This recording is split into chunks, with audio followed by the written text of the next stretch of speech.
motorbikes changed Indonesia forever. When I first came in the 80s, I would say 20% of Indonesians owned a bike.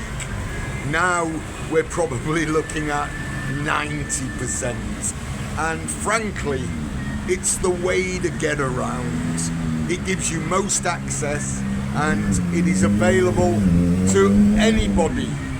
And the first thing you notice when you're in Bali is how few people wear a helmet. Now, I'm not here to judge, because as you're watching this video, pay attention to the people wearing helmets, but they're not buckled. So if they have an accident, they may as well not be wearing the helmet. If you are an expat living here, I do suggest you wear a helmet and buckle it up. But in the end, it's up to you. So, as I said, in the 80s, not so many, and nowadays, wow, so many people are using bikes for so many reasons. And one of the most obvious reasons is, if you're in a car, you're in a traffic jam, whether you're in Jakarta or Bali. But you're in a bike, you're knocking 50, 60, maybe 70% of travel time at all times. So that would be the first thing that is obvious when you are a bike rider. The second most obvious is how many people use them for transporting things, like that gentleman there. You'll see bikes heavily laden, absolutely chock-a-block. It could be from eggs to chickens, you name it. I've seen it all on a bike. And of course, backpacks, luggage. A lot of people go to the airport. There you see some Gojek and Grab riders. I would say maybe 3 or 4% of all jobs are through Gojek and Grab. So again, and you'll notice that most of them wear green, the Gojek Grab riders. You get your app and off you go. The next thing that is so noticeable with bikes is how many young people ride a bike.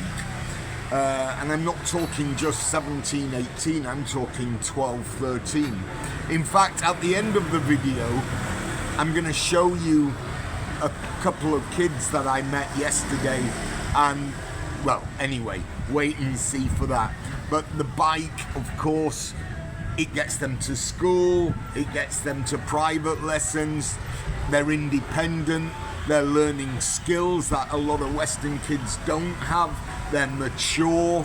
It doesn't mean accidents don't happen, but no more than in the West. I rarely see bike accidents, though you'd think there would be a lot more.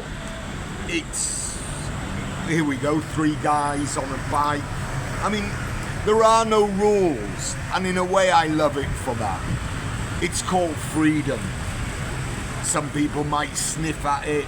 Oh, you must do this, you must do that. And of course the other thing with bikes is it's cheap. It's a cheap way from getting from A to B quickly. There is one negative on bikes, and of course that is the screamer bike. The bike that pisses you off because it's so loud. I haven't caught one yet, but I'm sure in the next minute somebody's going to pass by and absolutely claim the sound. But we haven't had one yet.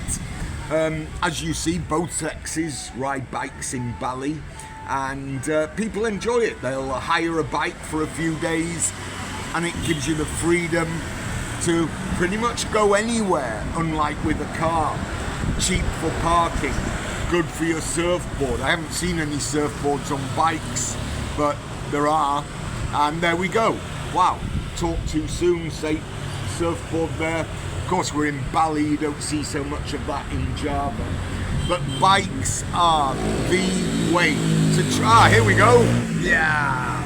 So sometimes the noise can be horrendous. But it's not the end of the world, and I love bikes. I think they're great. In fact, I bought one a few days ago. There she be. Anyway, I won't show you the license plate. So, bikes, the beauty of Indonesia.